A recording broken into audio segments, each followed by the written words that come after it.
found that solar-powered pumps are effective in supplying water, especially during the long, dry season. Sub-Saharan Africa is the part of the world with the least food security. The United Nations Food and Agriculture Organization estimates that more than 1 billion of the world's people faced hunger last year. Around 265 million of them live south of the Sahara Desert. Lack of rainfall is one of their main causes of food shortages. Jennifer Burney from Stanford University in California led the study. The research team helped build 3 solar-powered drip irrigation systems in northern Benin. Between 30 and 35 women used each system to pump water from the ground or a stream. Each woman was responsible for farming her own 120 square meters of land.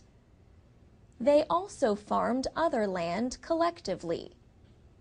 The solar-powered irrigation systems produced an average of nearly 2 metric tons of vegetables per month.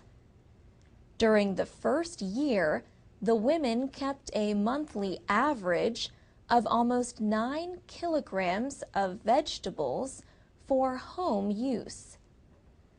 They sold the surplus produce at local markets. The earnings greatly increased their ability to buy food during the dry season, which can last from 6 to 9 months. People in the 2 villages with the systems were able to eat 3 to 5 more servings of vegetables per day. But making the surplus available at markets also had a wider effect.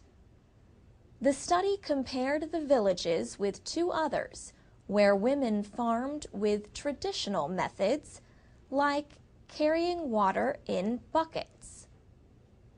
The amount of vegetables eaten in those villages also increased, though not as much.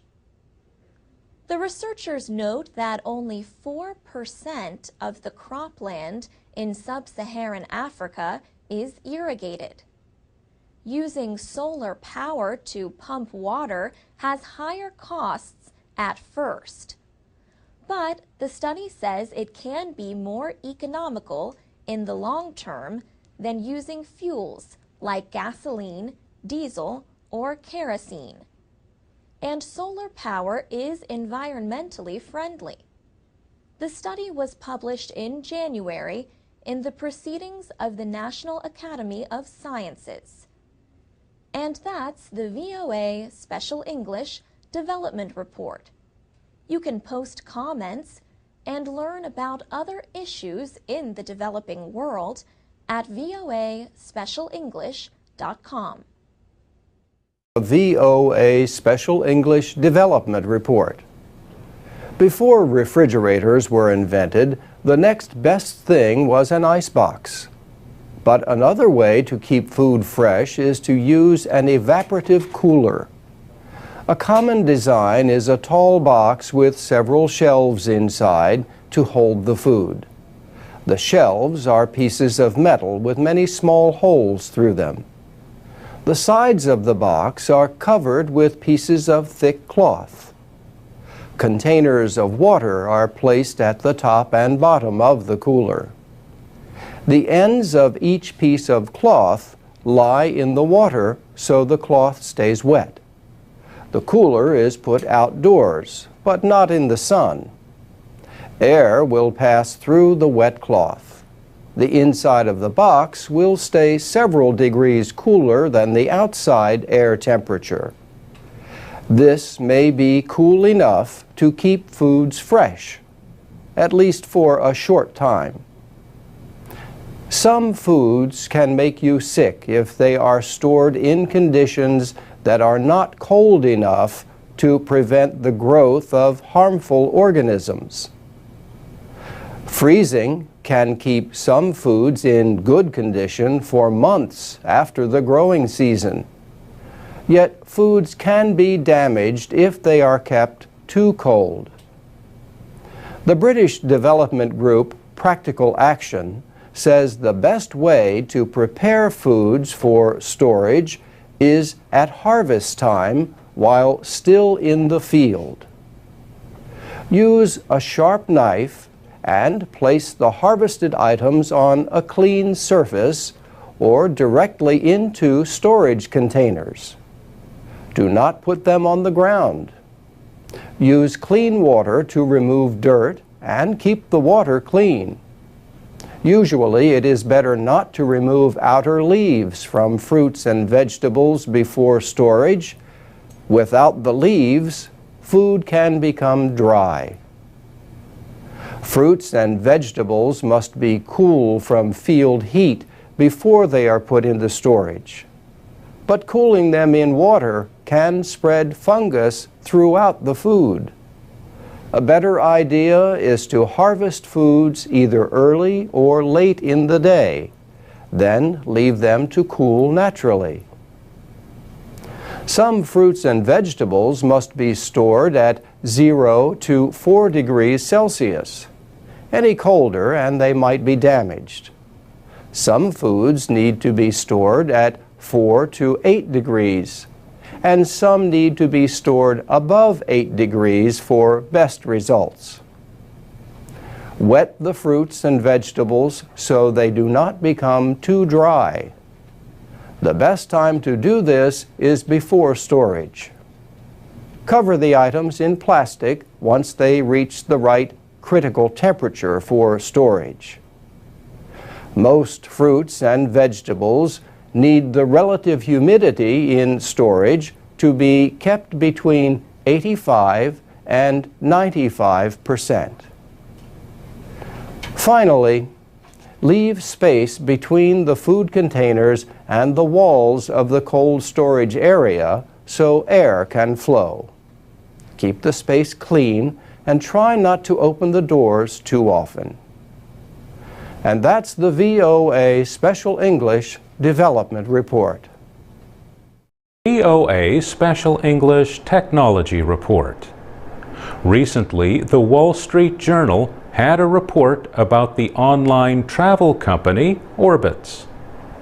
The newspaper said Orbitz shows Mac users higher-priced travel choices at the top of search results than users of Windows. The company began doing this after research suggested that people who use Mac computers spend up to 30% more for hotels than people with PCs. Former Orbitz employee Cameron Ewell is chief executive of a digital media and technology company called Adgent. He says Mac users tend to be more affluent than PC users, so why not target them with the messages that are going to resonate with them? This kind of price discrimination is also known as dynamic pricing. Cameron Ewell says it is a very common marketing tool, especially in the travel industry. He puts it this way: next time you're on a flight, ask the person next to you what they paid for their ticket. For example, if you are a business traveler or you bought your ticket at the last minute, you will always get charged more. Companies have always gathered information about their customers, but now they have a lot more ways to do it. Eric Martin is a partner at Boost Partners, a management consulting company. He says a salesperson in a store can only assume certain things about you based on your appearance. Online sellers, however, have far more information to work with, including information about which website directed you to them, Eric Martin says the people that you deal with online can't see you at all physically, but they know that, for instance, when you came to Orbitz, you may have been directed there by Kayak. Kayak is itself a comparison site, and that may then lead Orbitz to believe that you're searching for deals. Information about the referring site is only one of the things that a site like Orbitz will consider. Is the person a return visitor? Which hotels has this person